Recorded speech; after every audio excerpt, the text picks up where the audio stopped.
Bienvenidos a todos. Welcome everybody. Thank you for joining us, AZuL Media. Yo soy Luisa Contreras, and I have Daniel Rodriguez here with me. I got invited today. Thank you. Trying out something new here, you know. How was your week, Danny? It's been long, to be honest. It's been pretty long. Tell me about it. Well, I went to Mexico City for my birthday last month. Did. I did. And for all the clients that were calling me while I was out for my birthday weekend, I'm calling you back soon. So just catching up on work and just kind of getting back in the groove. But I had an amazing time in Mexico City. Para todos mis amigos en la Ciudad de México, los saludo. Tuve un tiempo estupendo en la Ciudad de México. And I hope to be back soon. Oh, that's amazing. Yeah. Sorry I couldn't join you this year, but, more trips will come. Yeah, definitely. No, I have a birthday every year. It so happens. Really? Yeah. Really? Yeah, for real. Oh, wait. Mine's first by 2 days. All right. So, what are we talking about today, Danny?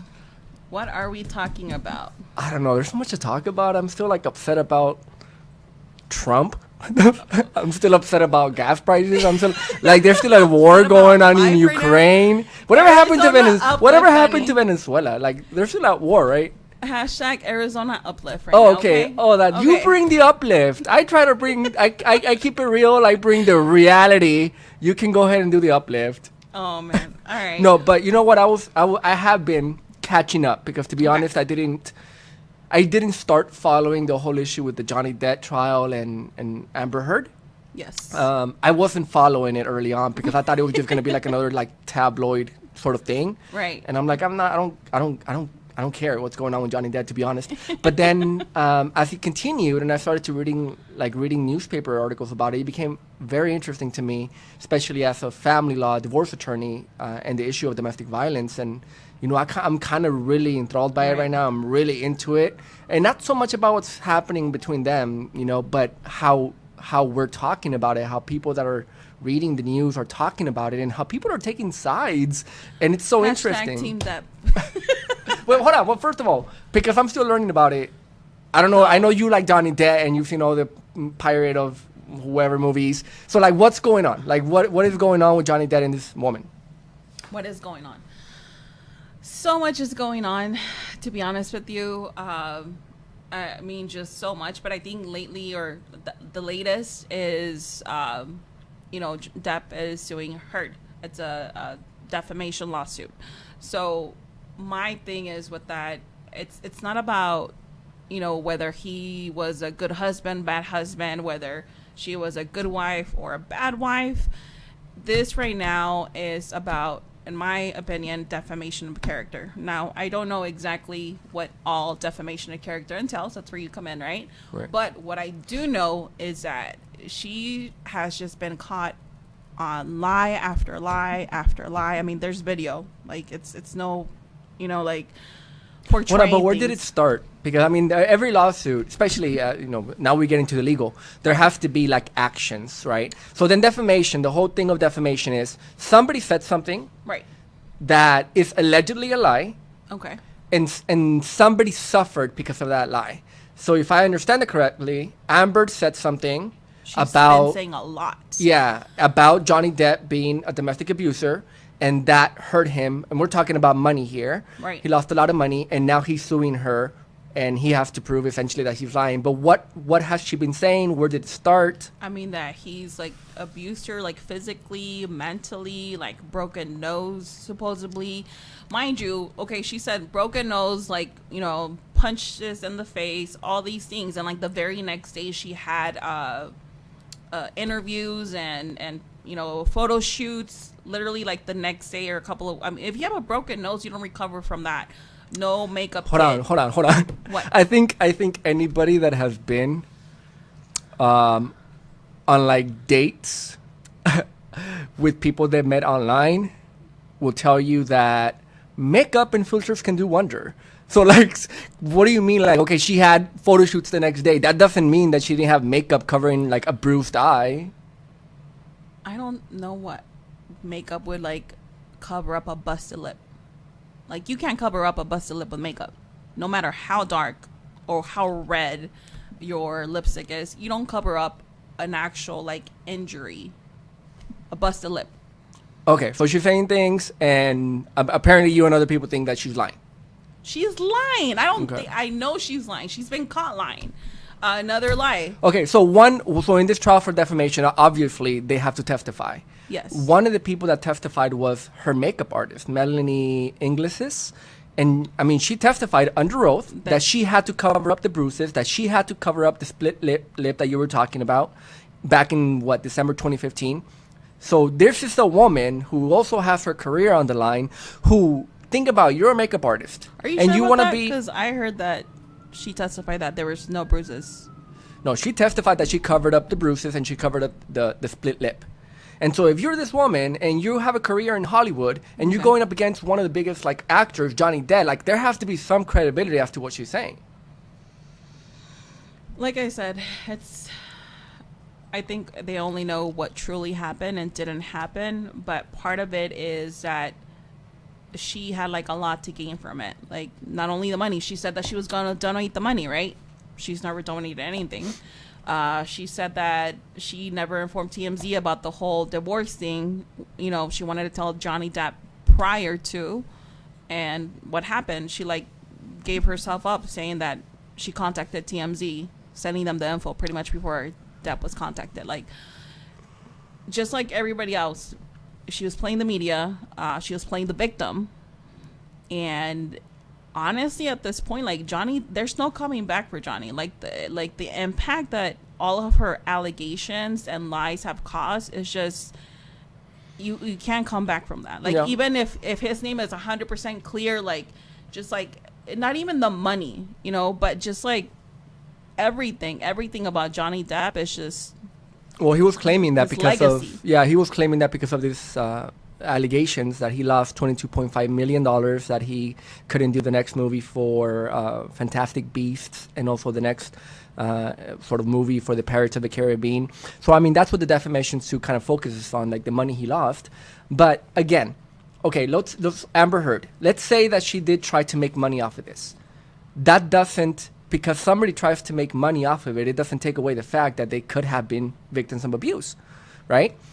So just because you're a victim of abuse, you're not supposed to go out there and try to make money. She's a Hollywood star, right? We live in a capitalist society. I wish that the clients that I've represented that have been victims of domestic violence could make money sharing their stories as opposed to just sharing it, you know, to share it. Like, I mean, more power to her if she made money, but it doesn't take away the fact that she may have been a victim of domestic violence. What is a victim of domestic violence? Well, I mean, from what I was hearing, they're, like you said, the pushing, the shoving, the threats. If you push back, if you instigate, are you still a victim? Because Johnny Depp saying, like, is he saying like he's defending himself or something? I mean, he was defending himself. He tried to walk away several times. Yeah, and there was an audio of Amber that they showed at trial where she was saying nobody's ever going to believe you that you were a victim. Yeah, like. No, and I get it because I see do you, both sides. Danny? Do you? Trust me. Like I do divorces, okay? So like I do custody cases, I do divorces. Domestic violence is like a thing I see and hear every day. Right. And I can see both false allegations of domestic violence. A lot of individuals in the cases that I've done try to use things like orders for protection or domestic violence to take away somebody's rights over their children. And there's been cases where I don't believe some of these people. I'm representing the person that's being accused of these things. Yeah. So absolutely, I can see when people are trying to gain the system, to gain an advantage, whether it's money, whether it's custody rights, I see that. But I also see that there are real victims of domestic violence, and I also see that there's mutual domestic violence, and that's kind of what it sounds like to me, that these two people just had a really fucking toxic relationship, that they both did things to each other, and they're still doing things with each other. They're just doing it now in the public eye. The thing is, she brought it up in the public eye. She's the one that started this whole shithole of things. Thank God there's no kids involved, because that would have been really sad. But I mean, what would you do? Not bring it up? Why? I mean, well, again. Why bring it up if you were the one instigating it, though? Why bring it up when maybe you are the abuser? Like, I think that's the thing for me. Like, I honestly think she planned this whole thing. Like, why start recording all these conversations? Why start videotaping all these things? Like, because she had an attorney. I tell my clients all the time that are victims of domestic violence, hey, guys, I need evidence. You better record this. You better have a text message. You better something. Right. Okay. Well, record the whole thing. Like, but that's the thing. She only recorded him, like, at his worst, right? Like, and I don't know if this one's true or not, but he struggles with substance abuse, right? He begged for medicine for his substance abuse. She held it back for him. Like, I honestly think she's evil. Like, but that's just my opinion. And that's what I find interesting, that like the whole country has really taken sides in terms of, okay, who's telling the truth, who's not. But I feel like we just have to be careful because, take your again, side, Lenny. Yeah, I'm not taking. I'm an attorney, Take okay? your side. Unless somebody pays me, I'm not taking either of their sides. No, but I see both sides. I can see when people gain the system and lie. I can see when there's mutual domestic violence. I can see that. But I think that's what people need to understand, that there's going to be a lot of victims of domestic violence out there that are looking at this trial. And let's say that Amber was a victim. Maybe she was also an aggressor. Maybe, look, I'm not saying that she wasn't. I'm saying I think they both were. There is. I think they both were. Yes. Yeah. But that doesn't take away her victim status. So now she's a victim and she's going out there sharing her story, and she's getting sued by this man who's a lot more powerful than her. And I'm thinking about the women and men that I'm representing that are now thinking, hey, if I go and say that I was a victim of domestic violence and I don't have clear proof, am I going to get sued? And so I'm just worried that a lot of people, one, are going to start questioning victims of domestic violence, and two, victims of domestic violence are not going to want to go out there and share their stories. I think that's I mean, I understand what you're saying, but what about the men's side? You know, what about now that there is men who are abused domestically or mentally or physically? There are men out there, and I don't think it's very common for them to come out, right? Like, she said it, right? Like, what are you gonna tell them, that I beat you? You know, are you gonna tell them that I punched you? Like, is that what you're gonna tell them? Like, literally making fun of like the whole situation. Why? Because it's not common, and I feel like it's gonna make it easier for those men, because there are a lot of men now who are mentally and physically abused in domestic relationships. And that's some of the positive things that can come out of this trial. And having two boys myself, like, if they, well, first of all, they shouldn't be in that situation, but if they ever were to find themselves in that situation, like, I'm thinking now, like, am I gonna say, what, hit back? Don't hit back? Walk away? What if she doesn't let them walk away? Yeah, and it is, but again, and that's the discussion that hopefully that our families are having by having this freaking trial on our TVs every day. And I just wanted to share some information because, you know, we are talking about, you know, hashtag Team Amber or Team Johnny or whatever it may be. Danny. Pick a side. But it is a real issue. And so, for example, I wanted to share some information about domestic violence here in Arizona for people that are listening. Arizona, when it comes to murder, domestic violence-related murders, for example, Arizona has one of the highest rates in the nation. Out of the top 10 states of the highest rates of females murdered by an intimate partner, Arizona's in that list, along with South Carolina, Texas, Georgia. And yes, 1 in 3 women and 1 in 4 men have been victims of physical domestic violence by an intimate partner. 1 in 3 female murder victims were killed by an intimate partner, and 1 in 20 male murder victims have been killed by an intimate partner. 1 in 3 women murder victims. That means that if you're a woman and you were murdered, there's a 33% chance that it was by somebody that you had an intimate relationship with. That's freaking crazy. That is scary as hell. So it's a real issue. And again, this Johnny Depp trial, it can bring about maybe good messages in terms of the fact that men do suffer from domestic violence, the fact that there is mutual domestic violence, the fact that domestic violence is a very, very complicated thing. But let's focus on that and not on who's telling the truth, who's not, because at the end of the day, we don't fucking know. Yeah, we don't know. And well, like you said, what we do know is, I think they were both in on. It was mutual domestic violence. It doesn't take away the fact that they were both wrong, but just kind of simplifying it. I'm scared that people are going to simplify the issue, and I'm scared that real victims are not going to come out. No, I know. Like, I joke, Team Depp, and if you're not Team Depp, you're Team Heard, by the way. But, you know. As an attorney, though, the clips that I saw of the actual trial, just as a purely sort of objective attorney, it was fucking hilarious. I mean, looking at these attorneys, I feel so good about myself because these are like attorneys that are getting paid millions of dollars. We're not going to start with Camille. Well, these are attorneys that are getting paid millions of dollars. She's doing a good job. Look, I'm not naming names. I didn't even say Camille. All I'm saying is that I need to get paid more for the work that I freaking do, because I was looking at some of these attorneys and, you know, I can do a lot better. So you know what, Miss Heard, you want to give me a call? I can help you out. But she did look a bit rehearsed, you know, and that's so rehearsed. Well, but the thing is, we don't know if that's her or her attorney. I've met attorneys that like really play this like, oh, you're gonna go out there and you're gonna cry and and you know what, people see through that bullshit. Oh my god, people see through that bullshit. She's the worst actress like ever, because she was trying like to act about the worst part is when you try to act something that is real. Like, if an attorney, when I help victims of domestic violence, I don't tell them go out there and cry, and I tell them go out there, and you know what I tell them? And this is straight up. And anybody that I cannot share personal information about my clients, but you guys can comment if you guys want, and you guys are out there. What I tell my clients is go out there and tell the truth. Yeah. Because when you go out there and tell the truth, there's no reason to like tell people to practice and to cry. You can see when somebody's being genuine. But Miss Heard, even if she was telling the truth, she sounded fake and she looked fake because she sounded rehearsed. So that's what I'm saying. I wish she had the little clip, my dog stepped on a bee. Did you see that?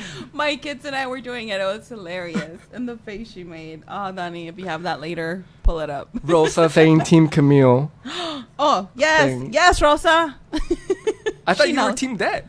No, Camille is Depp's lawyer. I don't know who they are. I'm just starting to learn about this. All I know is, and I'm drinking my black self. Oh, black. What is this? Our drink of the day. What's the? By the way, alcohol makes domestic violence situations 60% worse. Really? Yeah.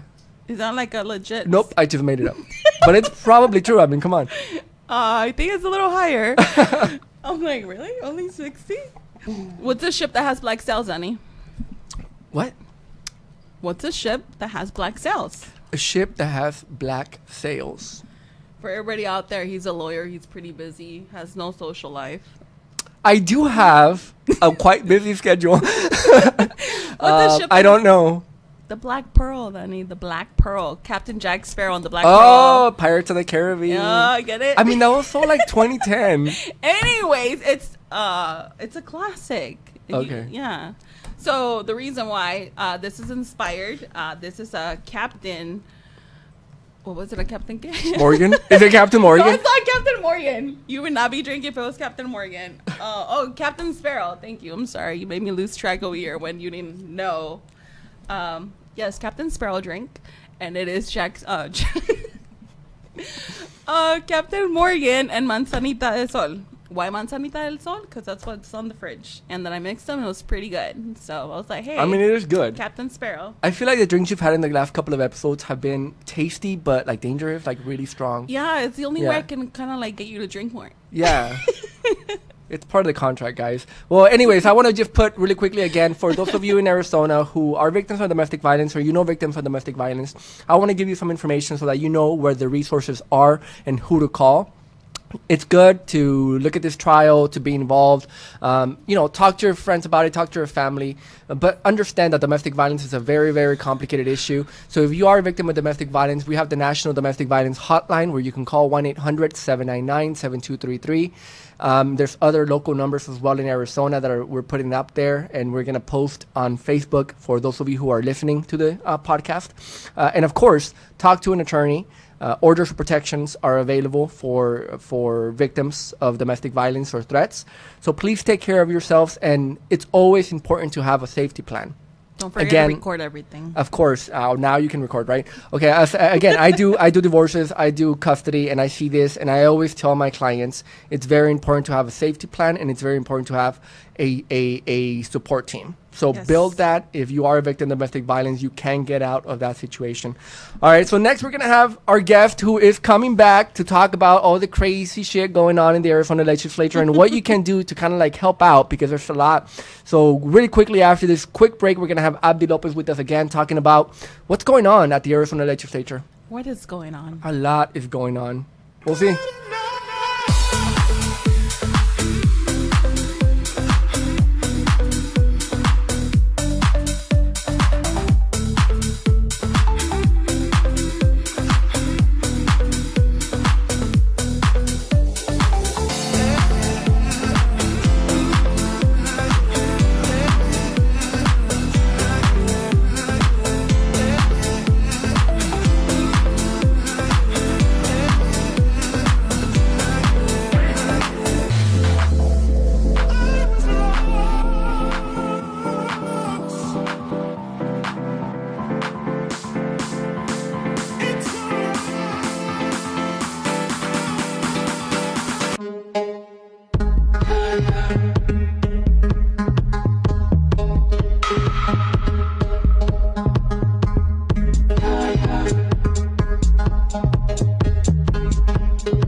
All right, so I'm looking at some of the comments that you guys are posting. And by the way, I just want to say that I'm Team Sophia here because you are so much more prepared to discuss this. I agree with you. Sophia, by the way, is commenting about like domestic violence and whether there's mutual domestic violence. And there's this whole movement. They try to frame it as men's rights and things like that. It's a complicated issue, absolutely. But I agree with you, Sophia. Thank you for your comments. And again, this is the kind of discussion that I hope that we are generating and that people are talking about, as opposed to just simplifying it as herd versus debt. It is a very complicated issue. And again, please check out the post for any resources that you can have. And we have Abdi now in the middle of this. I'm so glad to be here. You guys are so fun. So hi everyone. I tend to be an expert in all things advocacy. So I will try not to bore you guys. I will try not to bore you guys too much, but I want to bring you guys good information and easy to digest. So let's get started. So what's going on? So we're closing up legislative session. So laws are written in Arizona the first weeks of the year. So that means that we'll have to wait till next year to really write new laws. But all of the laws that have been proposed have processed and gotten to their very final stage of the law making process, which is the governor's desk. So me and my colleagues sat down to look at all of the laws and the way that they work, right? Is that all of the laws that have gotten to the governor's desk are now being signed into law because of the support that we have by the Republican Party, who is the party of our governor. And if we go to the next slide, you can see that there were so many laws on voting, on women's rights, which is a popular topic, abortion, right? And there were laws also about criminal justice. And one of those laws that has been already signed by the governor is about, voting, and it really is making it harder to vote. And those citizens who have been voting since a long time, centuries ago, we are seeing that they will need to provide more information, right? Which is just along the lines of the conspiracy theory of the fact that our elections aren't secure. So anyway, that's been happening. And if we go to the next slide, and you guys can take a screenshot of this, we had 149 election bills this legislative session this year to try to go through the legislature, right? To restrict voting or to modify the way we vote. Of all of those, only 7 got through the funnel to be signed by the governor. And what we're seeing is that in each and every one of the stages of the process, bills are getting lost. There were not one Democratic bill, Danny, got out of committee, meaning that not one Democratic bill was heard on the floor, right? Which is tells us a lot about our legislature, right? Meaning that if you are not Republican, guess what? Your bill will never be heard, right? So as we go along, we're seeing that, and I'm putting the thumbs up, thumbs down for bad bills, good bills, right? And these are bills that are making it harder to vote. And yes, we successfully made it harder for people to vote this legislative session. Yep, let's go on All to this. these are the ones that got approved. These are all signed by the governor. Yeah. Wait, hold on. So give me a quick okay, so it's going to be harder to vote now. What else? Right now, we're seeing that if you are going to get an abortion, well, guess what? You can't get somebody to help you get an abortion because they would be categorized as a felon, right? And that's the next bill that you guys are seeing. There's a ban that no health professional can help you get an abortion if you're 15 weeks out. And this also includes, there's no exception if you're a victim of rape or incest with this law that was signed in by our governor. Question, this may be off tangent, but I was thinking about this the other day. There's a lot of states that are passing sort of anti-abortion laws, very, very sort of crazy-ass bills. But these are states, and even though we have lines for a state, the state government doesn't have all the power in every area of a state. Typically, there's going to be federal property, and there's going to also be property by our tribes, or tribal property. So here in Arizona, we have the Navajo tribe, we have Pima, we have a few. So can the tribes and can the federal government say, look, we're going to open up clinics in this property, and it's going to be accessible to individuals that want to have an abortion? Like, why are we letting the states do it? Why isn't the federal government doing something about that? And what are the tribes doing? That's a really interesting question. I'll get back to you guys on that. But you know what's so interesting is the fact that this law persecutes not the person who got the abortion, the person that assisted. So if there's a doctor whose medical license depends on the state of Arizona, they can take it away, right? Because that's what they're penalizing. They're giving them felonies, and a felony can mean the end of your career if you assist someone to get a healthy abortion, right? And that's what this bill is doing. And every bill, Danny, must have their own angle and take at this. And remember, it takes a really long time to get these bills through the legislative process, and there's a lot of stakeholders and private interests. And this is the bill that got through the legislature. And there's another one that thankfully didn't go through, but that's what we're seeing. Got it. Yeah. And as we go, we are awaiting a few signatures on a few of those bills that are about pretty much elections. It requires, them to check the felon list and take people off from the county recorders, and it's all about voting, right? And trying to follow this big lie that our elections were rigged, that people that weren't supposed to vote were voting, and that's why we have the president that we have, and that's why that is the staple that we're seeing in the Arizona legislature. That's the food they're eating, and that's what we're still seeing on the table for our governor to sign. So if we keep going. I don't want to bore you guys too much. I'm going to get to the really interesting stuff. But, of course, we're waiting on the SCOTUS decision, which, Danny, you can tell us more about this. But it really is going to help us really help us understand what our next steps are going to be, right? Because if that decision goes through, what we're going to see is that the rights that women have to get an abortion are going to be non-existent, right? Because what we're seeing is that women right now are able to get an abortion, but without that guarantee that this law allows, they will be persecuted, right? Our legislature right now is going to persecute them. If not now, they'll persecute them next year, right?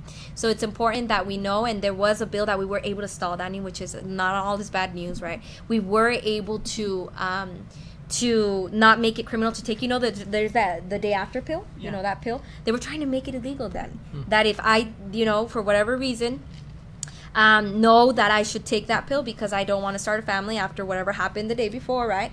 Then this law would have made it illegal for me, would have criminalized me for taking the day after pill. Can you believe it? But anyways, there's other states that have already they're moving on that. It's not like we discussed in the first episode and the last episode. It's not just the right to abortion. It's about contraceptions. They're going to come after that next. They're going to come after interracial marriages. So it's just like a gate to a whole bunch of essentially civil rights that we gained in the 60s and the 70s that they're trying to undo. But yeah, if you guys think it's going to stop with abortion, you better hold your condoms because that's probably next. And you know what's funny is that these bills are going to come up next year. So learn them, see who did it, because you shouldn't vote for these people that you don't want to keep pushing these ideas, right? And if we go on to the next one, we can go on to the next one. Those are just some of the summary words that we'll get to later. Go on to the next one. You'll be able to see that criminal justice for me is really important. The reason why I decided to be here, right, Danny? I want to be a lawyer too, and I want to do criminal justice reform, but harsher sentencing. Our state is at the forefront of making it harder to get out of prison, making it easy to get into prison. And that's what these bills are doing. They're making it a felony. For example, like let's say that I have a condition, right? My mental health doesn't allow me to maybe make the fastest, bestest decisions. I'm in a hospital. I slap a nurse. And the nurse says, you know what? I'm upset about what you did. I'm going to persecute you. Guess what? That was no longer a misdemeanor. Now it's a felony, right? But so maybe people can understand about why we even have people in prisons. And the majority of people that are currently in prison, in jail, they're not there because they're dangerous to you.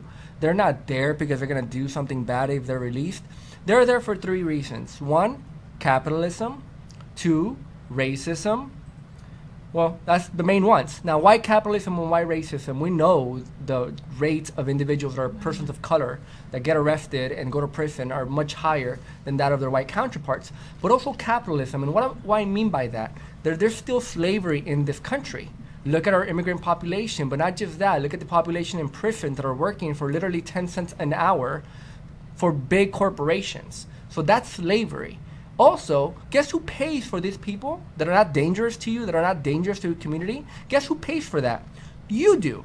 You're giving money to private companies to put these people in jail because through our taxes, we pay for that. And do you know how much you pay per day to hold someone in an Arizona prison? Probably more than you pay to put your kids in daycare. So we have to pay attention to that all the bullshit that they sell us about these people being dangerous and they need to be in jail, it's just that. It's bullshit. They just want your money and you're paying for that. Yeah, and they're making it harsher. And we're not talking about making it a fee or a fine or a crime or illegal. We're talking about sending people to prison for life. Right, that's what they're playing. And if you look at the legislature, all of the laws that we compiled and followed, which was over 60 for criminal justice, they all revolve around policing. And we'll skip them, but there were a few bills that actually, Dani, made it a crime to flash a laser or any light onto a police officer. It made it, and there's different techniques that police unions want to write into law so that if you decide to protest, they're able to persecute you because of the way you protested, right? Which is another thing that we're seeing. We're seeing harsher sentencing. We're seeing increased policies for incarceration and blocking reentry, right? Making it harder. We want to label you as a criminal. We want to label you as a felon so you don't vote, so you don't get back into society and be able to own a house, get a car, right? We're seeing all of these barriers, and guess why it's red? Because that's who controls our laws in our state.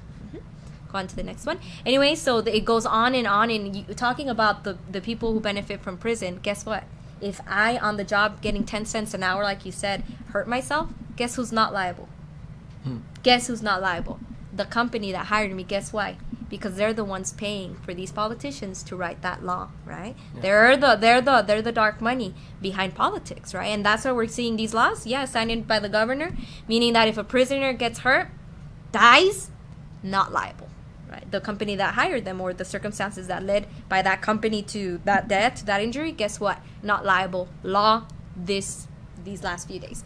And the list goes on, and remember that name, Kavanaugh. Kavanaugh is by far the person that has attacked our rights as immigrants and has attacked our rights also to make it harder to do misdemeanors. And if we continue on the list, guess what?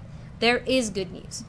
And we invite you to participate in the civic process, right? Learn who your representative is. If he's on the list, well, guess what? We don't want him there next year. So if we keep going, Dani, you'll be able to see that there is a good there are good things. If we keep going, there are good things. Remember that one bill I was telling you about the migrant hit list bill? Yeah. Where like families, and we had a good episode on that one. If we continue going, guess what? We were able to stop it this Good, year, right? good. So That's very thankfully good. that's it. Bravo on that. We have to take every win and like really celebrate, especially We here in should. Arizona. We I'm should. telling you right now, I'm sad. I'm like, you know what? I'm thinking there's like no abortions or no morning after pill, and like population's gonna go crazy, and mostly minorities, and the minorities are the ones that end up in jails, and it's just like a freaking vicious, crazy, scary cycle. Yeah, we have to Yeah. defend our womanhood. We have to defend everything, who we are. Well, no, but know? the thing is that the Sad. prisons want you to have your babies because they're going to be in a pipeline to the prisons, and you're going to pay to have your baby be in that prison. Yeah. Think about that. And the budget's only increasing for prisons, which is really interesting. We have the lowest prison fucking population at the crazy. time being, and guess what? They're pushing for that budget to increase, which kind of gives you a preview, right, of what they're going to be doing next. But if you follow us, you can follow us at Justice Work USA. Something interesting, Dani, is that you're actually going to see some of these laws in your ballot, because there's two ways that laws become law, right? They can become law by the people you elect, or they can become law by the voters, meaning that on the ballot I get to choose, right? And on this next election, which is going to be in August, the primaries, right? And then there's going to be the big laws are going to be in preview in in November, right? Is when you're going to be able to elect these laws, right? And they're all going to be about, for example, voting, making it harder to vote. Do we want to make it harder to vote? I don't think so, right? Because we're able to exercise our rights as mothers, working fathers, right? And there's also a really good bill. If we go to the previous one, Dani, there's a really good bill that's actually going to do in-state tuition for undocumented folk. That's right. It'll be on the ballot. So vote wow. yes for that one. If you follow me on Justice Work USA on Facebook, on Instagram, on Twitter, I'll update you as things develop. But guess what? There's going to be free in-state tuition for our friends who are undocumented, if we all vote on the ballot, right? If we all go and vote, right? And then there's also, really bad ones that are all about voting. I would just stay away. If you don't understand it, stay away from it, because you're stealing somebody's ability to vote. Yeah. And that's pretty much it.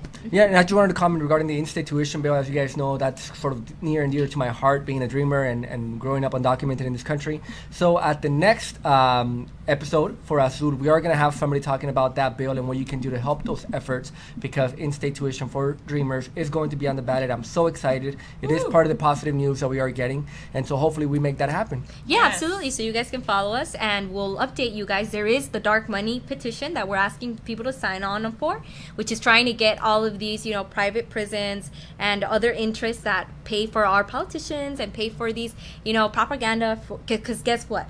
Who doesn't want public education or education to be cheaper? Right. There are people out there, and guess what they're going to say with those bills? They're going to spend a lot of money, because right now they can hide behind a cloak because our laws allow it. So anyways, just reach out to us. We're going to try to fight dark money, and we're going to try to fight to protect our elections. And there are petitions you can sign so that on the ballot in November, you can see those bills there, and you can vote on them. And we can have a voice and take the voice away from a group of people that do not represent who we are in Arizona. Yes.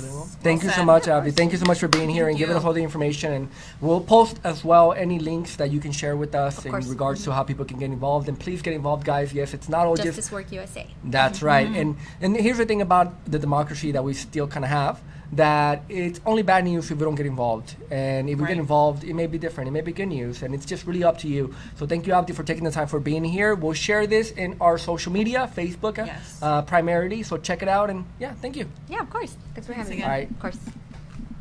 We'll be right back, guys. And we're going to share some uplifting story for We you need guys. some uplifting in our We need lives some right now. uplifting after all this Arizona stuff, Arizona laws, and everything happening.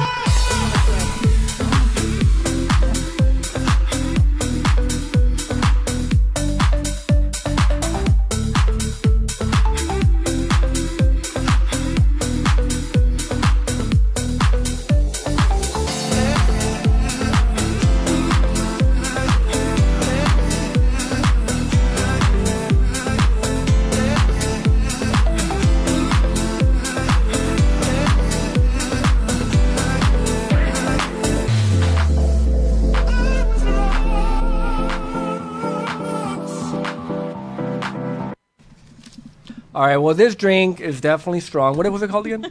The Black Sails? No, Captain. Morgan? Captain Sparrow.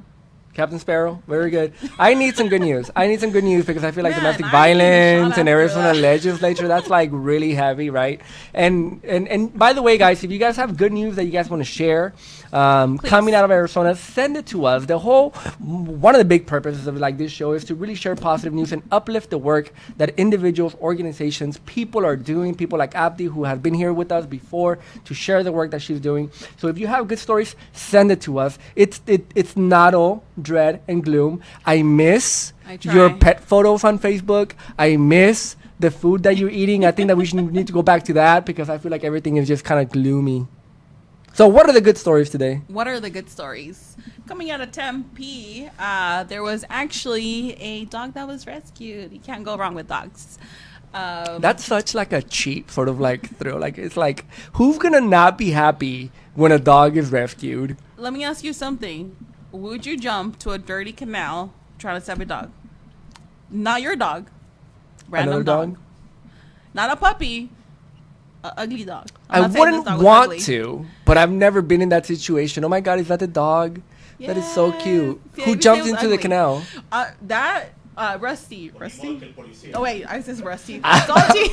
Actually, we pues don't know. creo que sí les ayudó the patrol. Those guys right there helped out a little, but mainly that guy you see there, Salty, and other good Samaritans that saved the dog. If you can see like the close-up of that dog, he looks like stressed, like really stressed, but he's doing a lot better now. He's actually at the rescue, lost our home pet rescue. So if you don't find Rusty there, or I keep calling him Rusty, the dog, I don't know why. From now on, his name's Rusty, okay? Did you just adopt the dog? I just adopted the dog. Like, you go adopt him, bitch. Like, But you want maybe him. he's already been adopted. But if he already has, then look at other dogs. Always adopt, guys. And that's Lost Our Home Pet Rescue. And there's so many dogs, cats, so many animals out there that need rescuing. My friend Cynthia, and Cynthia, if you're listening, I'm so happy that you found your dog. Her dog was missing for like, I don't know, it seemed like weeks. She kept posting on social media, and she was able to find him again. So it's very important, guys, because I think that as I've seen more of my cases where people are fighting over pets, like in a divorce, and so I've done That's custody crazy. agreements for pets. Because it's serious. Like, people love their pets, Yes. especially under the pandemic, babies. where you had to say no to family, where you had to say no to friends, but you were still cuddling with your dog. Yeah. Like, that dog is a lot more important Or to you in your cat, life. That's you right. know. So then it's nice, and it's very happy and positive to see that people are being sort of reconnecting with their pets and finding Right. their pets or saving their pets. But yeah, it's nice. Next time, jump in, Daniel. That's the answer. You jump in. All right. Oh. Coming out of Tolleson, this one's scary. I actually did share, on my own social media about this kid, Matthew Dubose. Hopefully I'm not mispronouncing that, but he was missing on May 11th. And luckily, gracias a Dios, he was found on May 17th. I believe this was a runaway situation, but still scary. I mean, I could not, being a mother, I could not imagine my child missing in any shape, way, or form. But the positive, the good that did come out of this is community rallied, elected officials, of course, police department, the entire neighborhood. They actually formed a search party on May 15th. And although, they didn't find him on that day, a Good Samaritan did actually spot the kid walking around, just residential neighborhood. But I honestly do believe that they wouldn't have found them or recognized them without like all these social media shares, right? Yeah. Sometimes you look and you scroll. It takes 5 seconds to share. So I always make it a point to anyone that's missing, whether it's a kid, women, or men, just share the post, guys. Yeah. And just really quickly as a plug, Soledad O'Brien, a great Latina journalist, she helped produce a series called Black and Missing. 1/3 of almost the 300,000 girls and women reported missing in the U.S. are Black. we need to find our black girls, we need to find our black women, and we need to figure out what the problem is. Because when you have 100,000 out of 300,000 individuals missing, being black women and girls, there's a problem. So if you guys have HBO, I really recommend you guys Google Soledad O'Brien's series. It's 4 parts called Black and Missing. It's really good. Wow, I was not aware. I'm gonna have to check it out. HBO, you said? Yes. Cool. And the most exciting news right now that coming out of Mesa, we have a pay increase. So it missed of teacher shortage. I mean, Arizona wide. There is a salary increase for Mesa teachers. Starting pay for new teachers is going to be $50,000. And for current teachers, there's going to be a 4% increase in their salary. So, I mean, it's great news. I think teachers are underappreciated, especially during the pandemic. I think it was like a big wake up call, like how much teachers are doing, the workload, the kids are dealing with, teaching, educating, so much work goes into that. It is great news, but there's still so much room for improvement there. Just nationwide, really. I really do believe our teachers deserve a lot higher pay rate. It really starts with education, right? And I know that's something that's been big or lack thereof in Arizona. Yeah, absolutely. That's really good. If you have a few $1,000s, it's definitely going to help.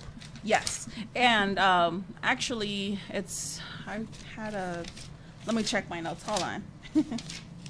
That's 10% more than the current $45,575 per year nationwide. So, I mean, it's a start. That's pretty good. That's really good because teachers do a lot. They do so much. Yeah. I've been working with them closely, volunteering at my kids' And you know school. what pisses me off? What? Hold on. We're back to that segment. What grinds your gears, what Daniel? Grinds my gears? No, parents that complain, or there's this whole thing about oh, what are our teachers teaching our kids about being gay? I don't know. I've read stuff about that. Wait, what? But yeah, there's this movement. Don't say gay out of Florida, and just all this movement of parents thinking that the teachers are, I don't know, teaching kids how to be gay or I don't know, Marxist Leninist. I don't know what these crazy ass parents think, but yeah, parents needs to step the fuck up, to be honest, because a teacher's there to teach. They're not there to be babysitters. They're not therapists. No. They're not there to handle all the issues that you put on your kid when you decided to have your kid. And if you didn't decide to have the kid, then blame a Republican for forcing you to have it. But once you have it and they're in school, that teacher has one job, not the 10 jobs you're trying to put on them. And so definitely they need to get paid more. Yes. I approve this message. All right. Well, thank you so much, guys, for joining us. Please send me your positive stories because I can see that 10 minutes of the hour, it's positive stories. And I know there's positive stories out there. So send it to us. Thank you for joining us. In the next episode, we're going to talk about the in-state tuition for Dreamers, which is going to be on the ballot, and what you can do to help to finally help a lot of individuals like myself who had to go to school and pay 3 times as much without being able to get scholarships just to get an education. So thank you for joining us today. Thank you, guys. Bye. Bye.